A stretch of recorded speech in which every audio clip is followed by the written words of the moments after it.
This season, Instacart has your back to school. As in, they've got your back to school lunch favorites, like snack packs and fresh fruit. And they've got your back to school supplies, like backpacks, binders, and pencils. And they've got your back when your kid casually tells you they have a huge school project due tomorrow. Let's face it, we were all that kid. So first call your parents to say I'm sorry, and then download the Instacart app to get delivery in as fast as 30 minutes all school year long. Get a $0 delivery fee for your first 3 orders while supplies last. Minimum $10 per order. Additional terms apply. Acast powers the world's best podcasts. Here's a show that we recommend. What is The Briefing Room? It's a behind-the-scenes look at how the criminal justice system works and the lives of the people within that system. If you love true crime, well, these are the real people who do the job every day of making sure justice is served. Hi, I'm Detective Dave. I'm Detective Dan. Together, we have decades of experience in local law enforcement, a profession that we think is often misunderstood. So we're going to explore how to do it right, and we won't shy away from when it's done wrong. These are stories you'll hear nowhere else. Unique, frank, and unvarnished. From the team that brought you Small Town Dicks, this is The Briefing Room. Episode 1 drops on August 30th. We'll meet you in the briefing room. Acast helps creators launch, grow, and monetize their podcasts everywhere. Acast.com.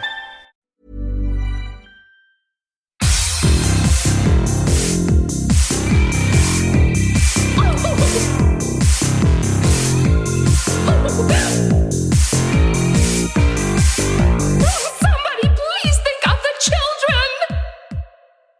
And welcome back to Little Cuts, our weekly minisode where we go insane. And we also dig into the things that we've been watching and reading. I think that's it recently. I'm Terry. Hi. I'm Mary Beth. The energy is already off. It's incredible. I'm Mary Beth. Yeah. And this week we are chatting about how politics are scary in space. An interesting rape revenge story. The weirdest semi-true crime story. Mary Beth shares her wild weekend watches with her family. And then we accidentally... wait. It's a wild fucking weekend. And then we accidentally both read the same book at the same time. I don't know how that happened, but I'm so fucking happy it did. Yeah, me too. Oh, real quick. If you're listening to this, it's a Friday. Earlier this week, I'm getting really confused because we're recording this on a Tuesday.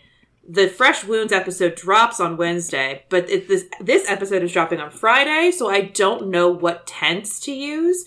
But basically, if you're listening to this on Friday, the Fresh Wounds episode, our new Fresh Wounds episode has dropped on Patreon for our Fresh Wounds patrons.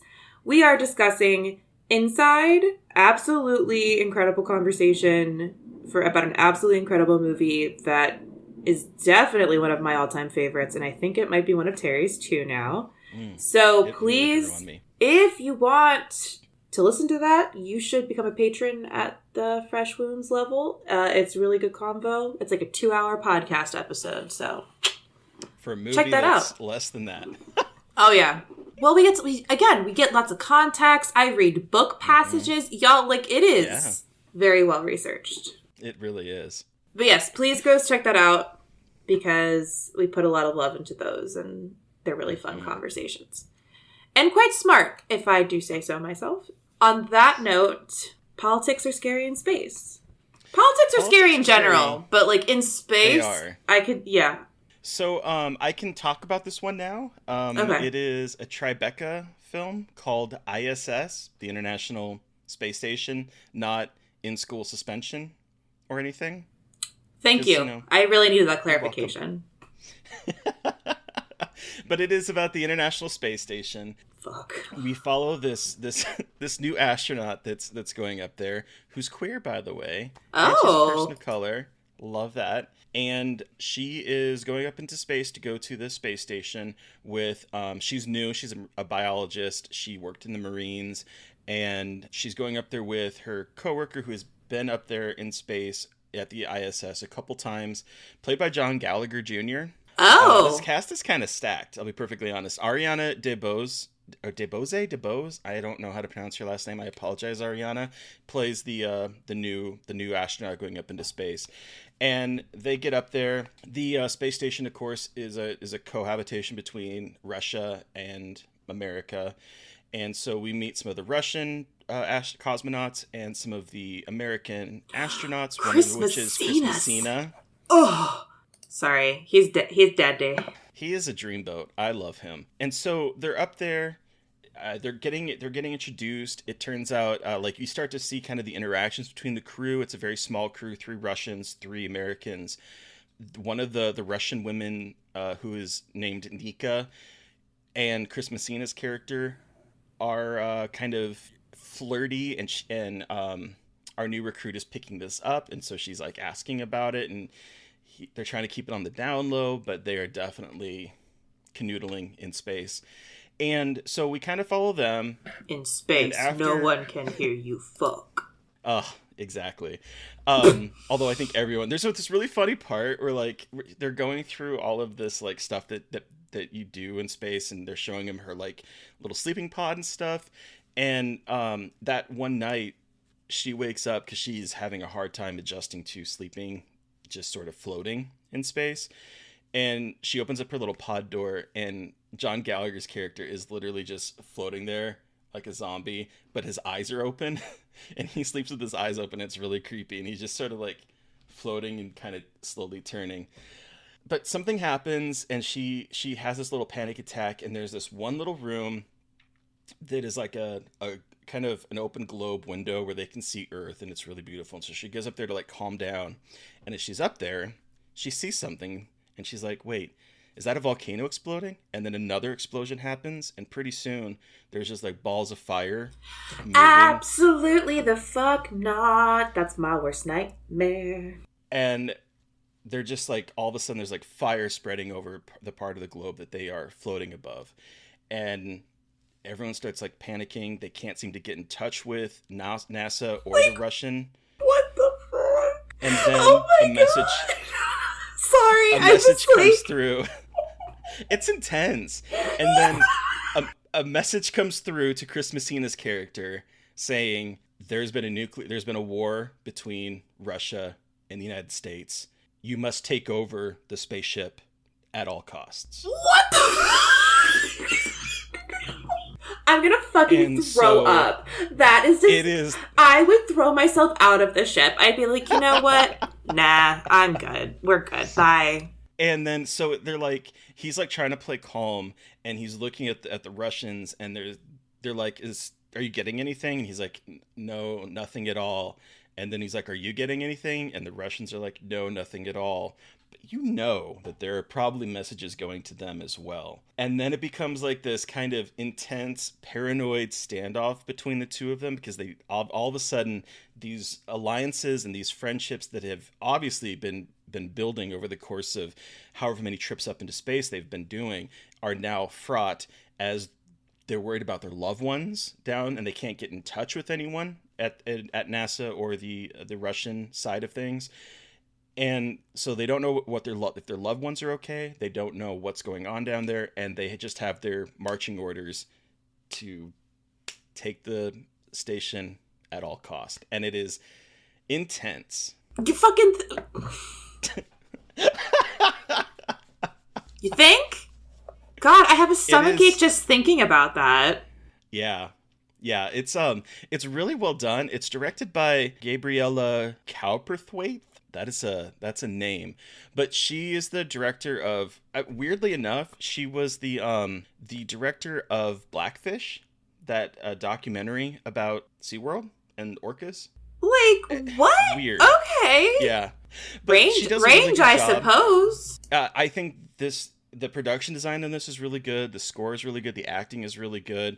There's a couple moments in the script that I was like, that seems a little far-fetched. But overall, this is a really tight, claustrophobic, paranoid thriller in space. And I was blown away by it. I really, really enjoyed this one. I want to see it in the movie theater. I think it'd be amazing. Like, I never saw Gravity because that shit makes me so anxious. Like, space scares me. And so I just don't want to experience that.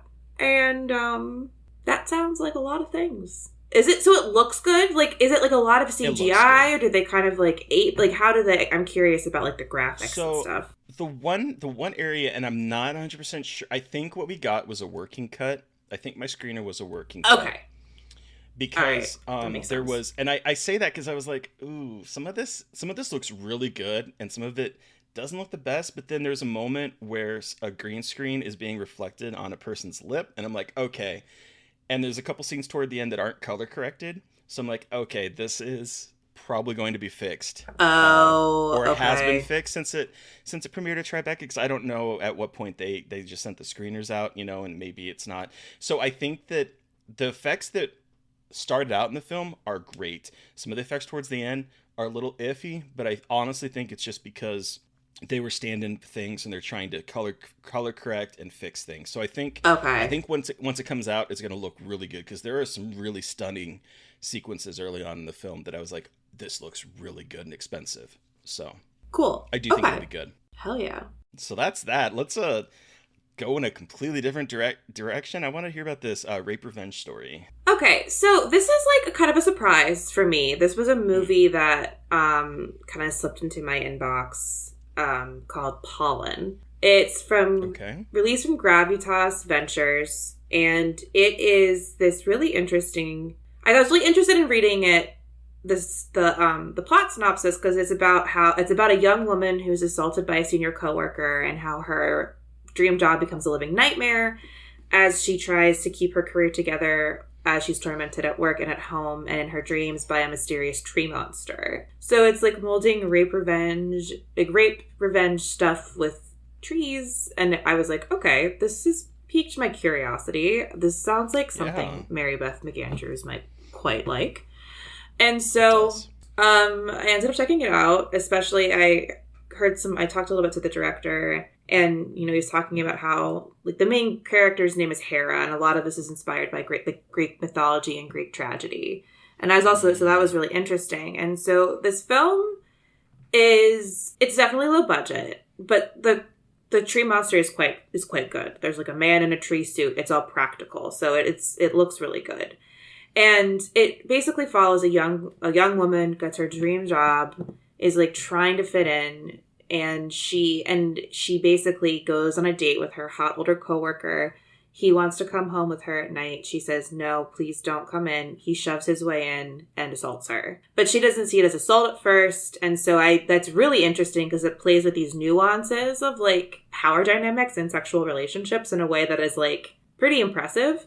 And then it also becomes about how she doesn't fit in the office, about how hard it is to be a woman in the workplace. And it melds all of these like really interesting themes together, while also kind of having Hera kind of lose her mind and kind of not know how to handle like everything going on around her.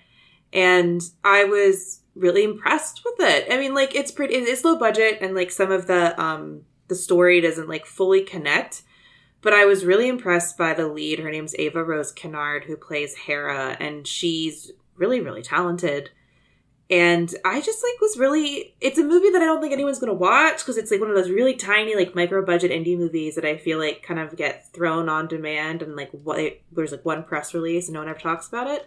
But this is one that I think deserves some love and some eyeballs. I think there's a really good vision here, and I think there's some really awesome ideas, and they were able to pull something off that was really, really impressive, especially with the budget.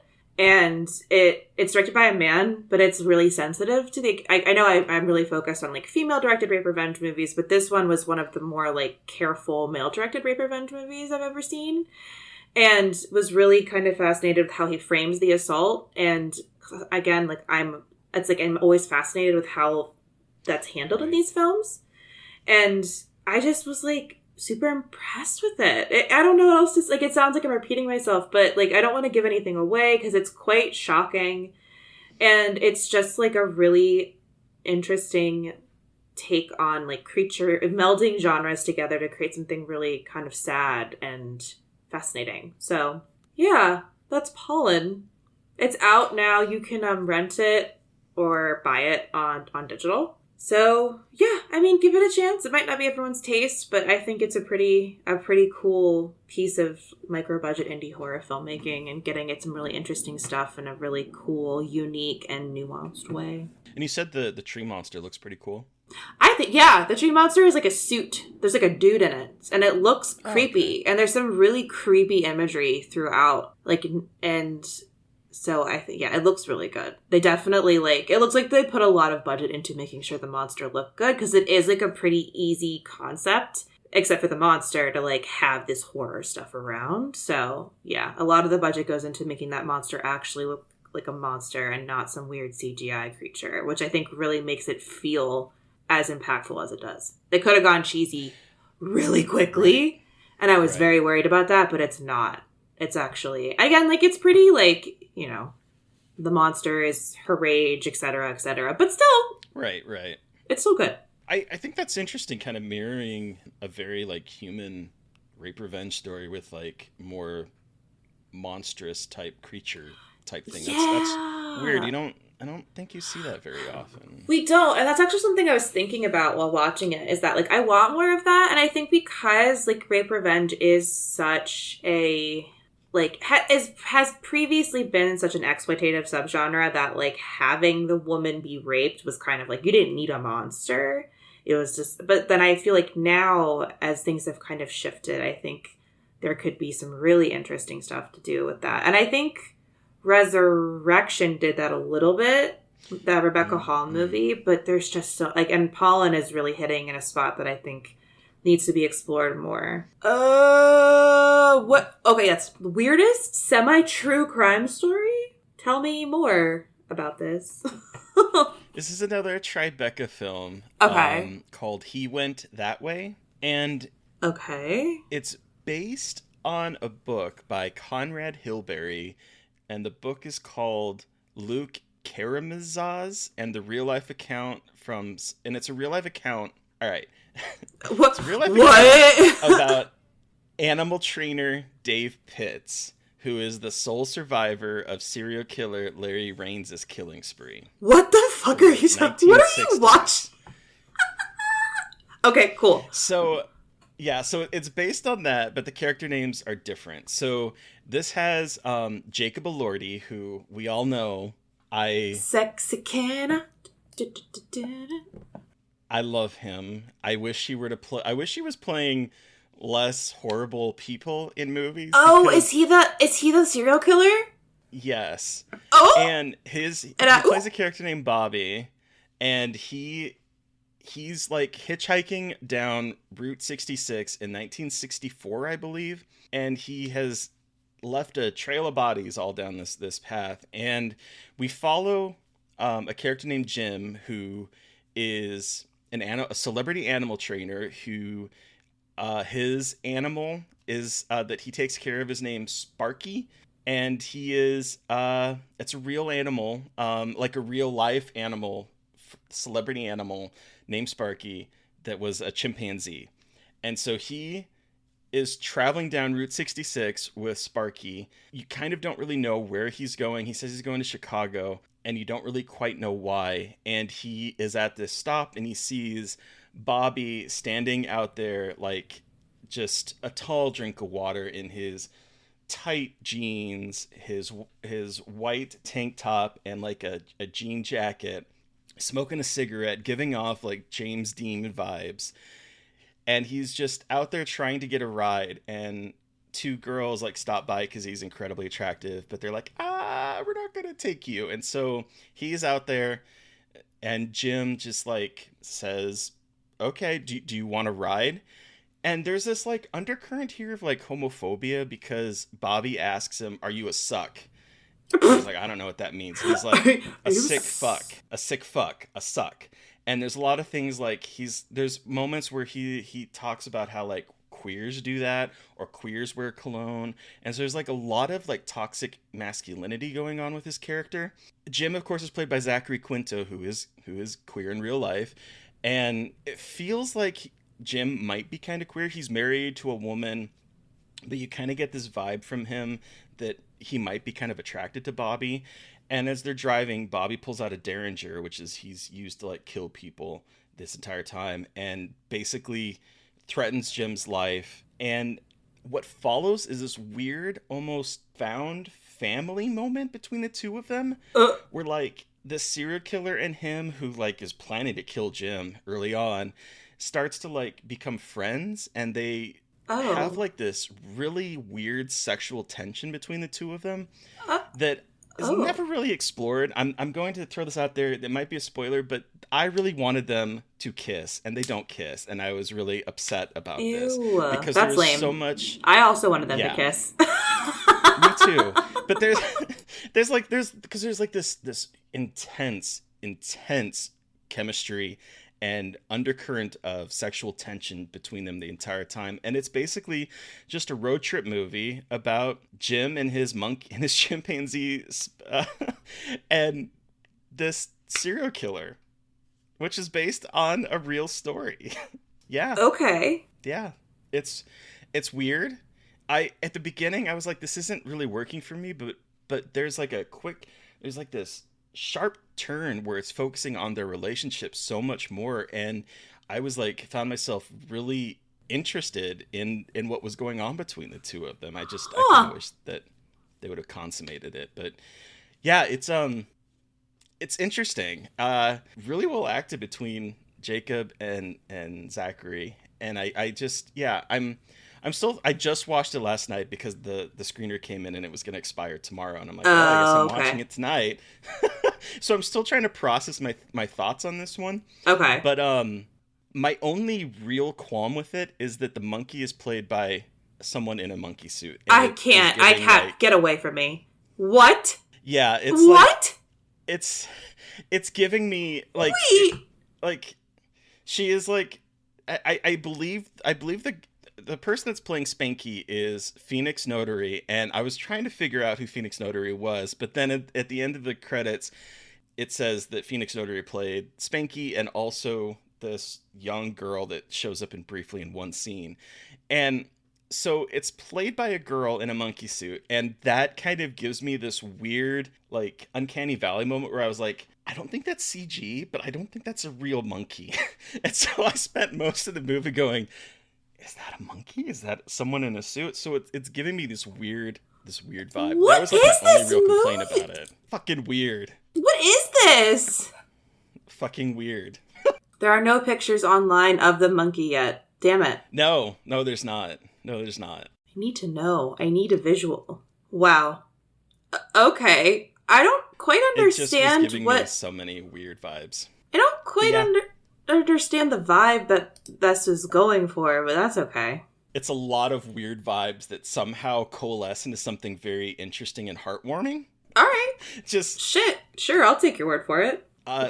There's this really weird seduction scene where Bobby, Jacob Elordi's character, he's asking, they take two girls to their hotel, and they just like talk because Bobby is like saying that he's going back to Michigan to meet his girl, and he starts talking. He wanted to talk to them about trying to win his girl back, and they fall asleep. And so Bobby and Jim are having this really deep-hearted conversation. He's like, well, maybe they would tell you that you need to be gentle more, because he flies off. He has like a really bad anger problem, and he's like, I can be gentle. And he goes over to the girl, and it's this kind of creepy, weird, like he's kissing her leg while she's asleep. And so it's this skeezy moment, but like he is doing it while staring deeply into Jim's eyes. And so it's like this really weird. No, it's a that's very okay. weird movie.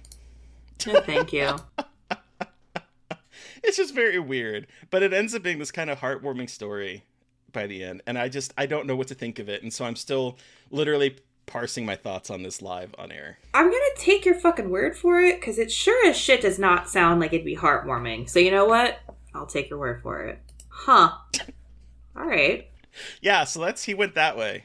All right, I gotta know though, your weekend watches. I gotta hear, first of all, what did you think of The Bear? How much of it did you watch? Yeah, okay. There's so many. There's so many questions, because I went home this weekend. My mom got carpal tunnel surgery, which is like not very major. It's like very minor fucking surgery, but it was on her dominant hand because she had just gotten surgery on the other hand. So she is just like not able to use her hands right now, like at all. And that's, you know, kind of difficult. So I went home for the weekend just to help out around the house and like hang out with her. And she loves to watch TV. She's a big TV person. So basically use it as an excuse to watch a bunch of TV and old movies and stuff. And that led to some hilarious hijinks ensued with this plan that we had. My mom was also on opioids, on tramadol, because she, again, had her hand slit open. So, okay, so we watched the other two, and we watched 2 episodes of that. Very into it. I like it a lot. It is almost too cringy for me to watch, which is shocking.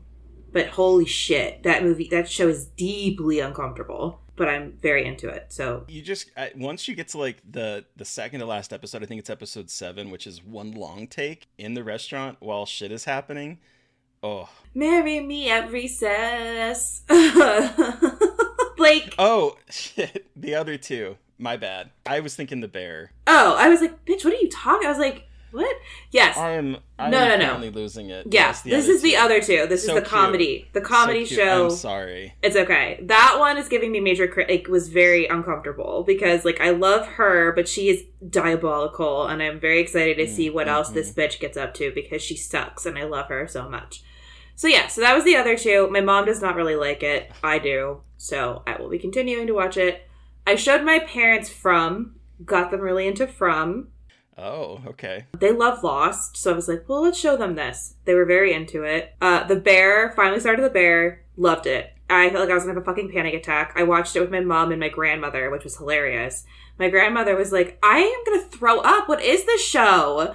I'm very excited to keep watching it. Loved watching it with my chef parents who are like, it's just very funny. Like, anything with food with them is just very funny to watch. So, I'm sorry, you watched how many episodes of The Bear? Just 1. Because my mom, we only watched 1. So I have to keep watching. But my mom was like... I was wondering, because there's a brief, I think it's either a flashback or a dream, where the main character, I cannot remember the character's name. Carmi. It's a flashback to him, Carney, him working at a New York, like the fancy New York restaurant. And just like the like very precise things that he has to do with that. There's so much about that. Yeah. Just like... Yeah.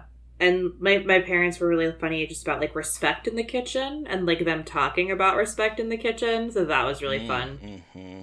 So we watched that. And then my mom, this is my mom's fucking idea. My mom goes, have you ever heard of the movie Hereditary? And I was like... Your mom brought it up? Yes! It was my mother!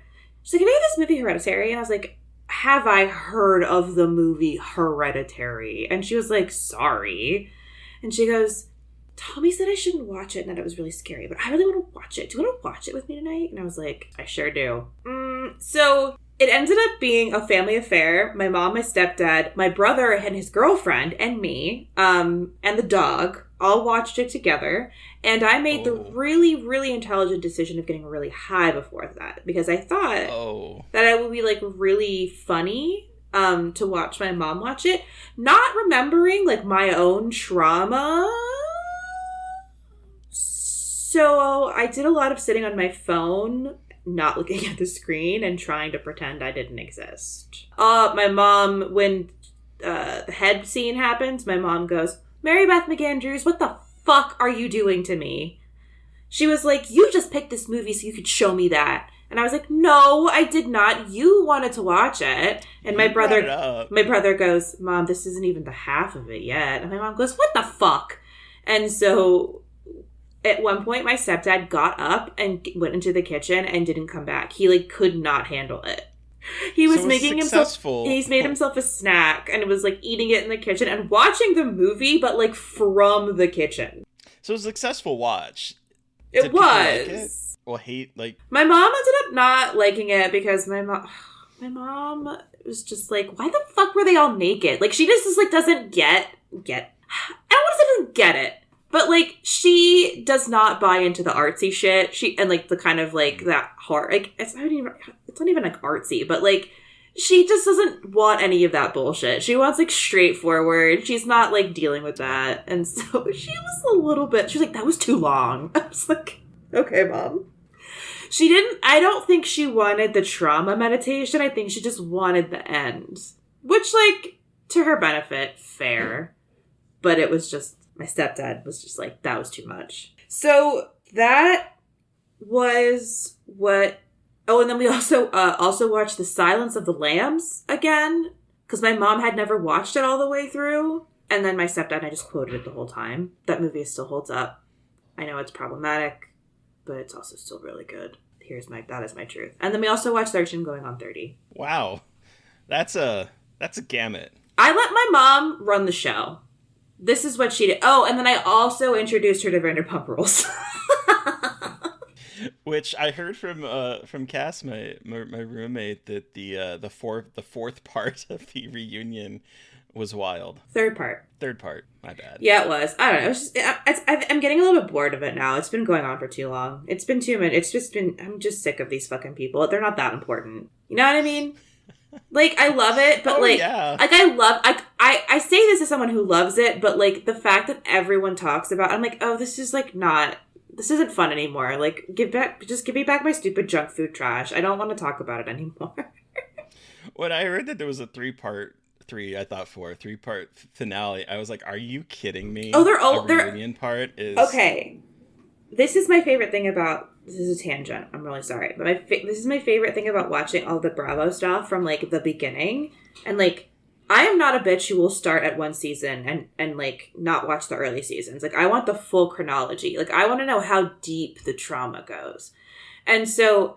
You see when they first started and like what the reunions were like and how they built them to be these like 3-part events. They went from like these like super dinky little like we're sitting in like studio chairs talking to like these huge multi-part dramatic like situations, and it's fascinating to see what they have become. Anyway, that's me talking about the evolution of Bravo television. Also, all of the things I watched with my family this weekend.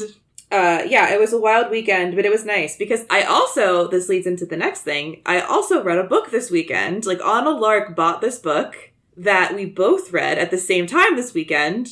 Really weird. Yeah, I was on TikTok and I got into book talk at one point, and there was I don't remember what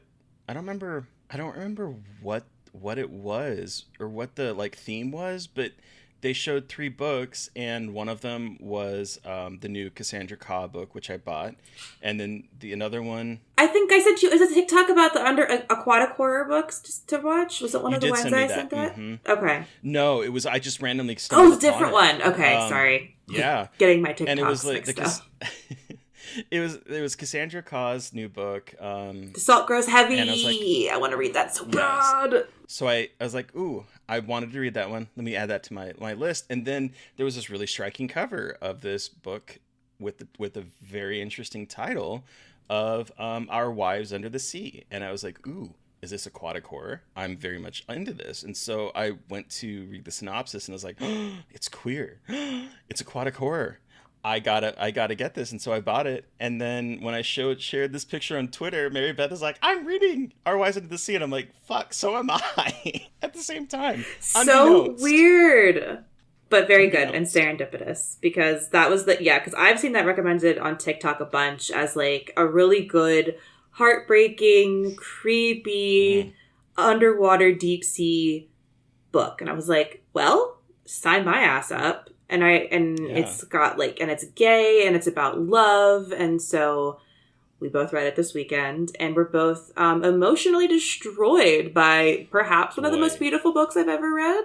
The writing in this book is so beautiful. That's what like immediately pulled me in, was like Julia Armfield is the author, and her writing in this, I was just like, I was 20 pages in and I put the book down. I was like, what else has she written? And I had to go look her up because I was like, this is my new favorite obsession. Her writing is just so, it's like, as I was trying to explain it to someone, it's like the writing that I would read and get really excited about when I was an English major, but it's about a subject I'm very interested in. Yeah. Yeah. And so it's like combining this very artful, poetic language with some really gnarly body horror, cosmic horror, aquatic horror, with like this heartbreaking love story. Yeah. Oh, it tore my heart out. I know. And like, well, and I think something that she really captures is like what it means to actually be in love with somebody. Like, in terms of like the minutia of love. And it got me in my fucking feelings about my fucking husband back there, and just like I'm getting a little bit emotional thinking about it, just like the things that you don't think about, but she puts them into these beautiful words about like the memories you have with each other, and like how there's like these passages about how she talks about how I'm not just seeing the world for me anymore, I'm also seeing it for her so I can recount my day to her and share. And I'm just like, fuck, that is like exactly it. But there's so much love in this book that is so sad, and it is about this like relationship that is like falling apart against both of their wishes, and it's just so beautiful and so sad.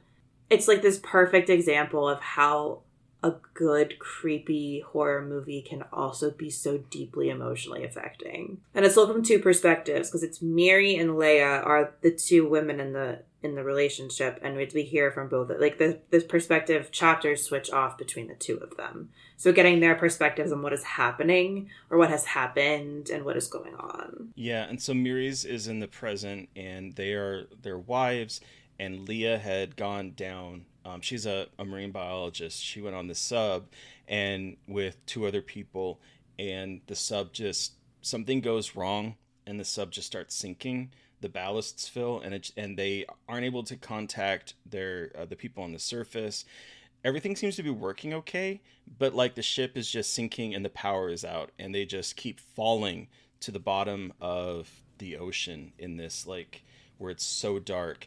And so we have Leia kind of recounting her time down in the sub, and the kind of horrors that start to happen when people are stuck down there, as well as seeing her come back from Miri's perspective, and she's come back different. And she's turning on the taps of water. She's not eating. She's hiding in the bathroom with the sound machine. Everything must be salty. Like, she keeps adding salt to water and drinking it. And so we're seeing the kind of after effects while we're also sort of learning a little bit about what happened when Leia was down there. And it's just heartbreaking. And the ending, the last 20 pages, I was sitting there, like trying to not bawl, and it got me at the end. It's beautiful. It's perfection. I really would like to get Julia on the podcast, because I would like to really talk to her about aquatic horror, because it's so good. And I really loved it. What a debut novel. Like, I know. And she has a hell. short story collection called Salt Slow that I have not read, but I'm immediately ordered it. Yeah, purchasing, because I have to read it now, because that book is so good. So I will be reading that next. Because good Lord! Well, that about does it for this week's Little Cuts. Terry, who are we talking to on Monday? Oh my goodness. All right, we're chatting with filmmaker, producer, and the producer of Postmortem with Mick Garris podcast, Joe Russo. Not the Adventures Joe Russo. The horror one. The one we love. And he brought with him Predator. He sure fucking did. He brought with him Predator. Finally got to talk about Predator. Really fun conversation about us, just about this weird ass fucking movie that is like kind of homoerotic and very, very 80s. It's a good time. And we also, before we talk about that though, Joe is a strike captain with WGA in LA. So he talks to us a little bit about what's going on with the strike and how you can support the writer's strike right now. So it's a really cool episode for all sorts of reasons. So that is on Monday. So please check it out. And yeah. And once again, Fresh Wounds episode is out. Check it out. Be a patron. Yep. Yay! Be gay, do crime. Oh yeah. Exactly. Very much that. Very much that. Fuck. You've heard from us. We want to hear from you. Did you watch anything that we watched this week? Did you read Our Wives Under the Sea? You can tell us your reactions, what you thought, by sending us an email at scarredforwith Wait, what is our email? Oh my God. scarredforlifepodcast@gmail.com. Or reach out to us directly on Twitter. I'm at MB McAndrews. Yeah, that's who I am. Shit. The energy this episode is so all over the place. It's fine. Been a week and it's only fucking Tuesday. I am Gaily Dreadful, at Gaily Dreadful. And don't forget to follow the podcast on Twitter, @ScarredPodcast. Please don't forget to review, rate, and subscribe. Mary Beth told you about our new Fresh Wounds episode. So thank you to our patrons. And if you want to help support us, please go out there and get some fun content. Ew, I hate that I said content. Content! I gotta stop saying that word. I hate that word. I really hate that word. Anyway. Thank you to Eric Barr for our artwork. Thank you to Sean Keller for our music. Thank you everyone for listening. Please stay safe out there. But most importantly, stay creepy. Until next time. Oh, won't somebody please think of the children?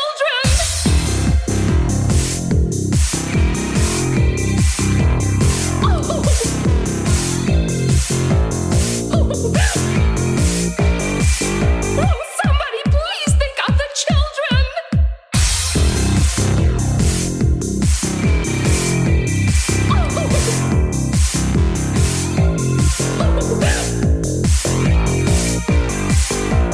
Somebody please think of the children!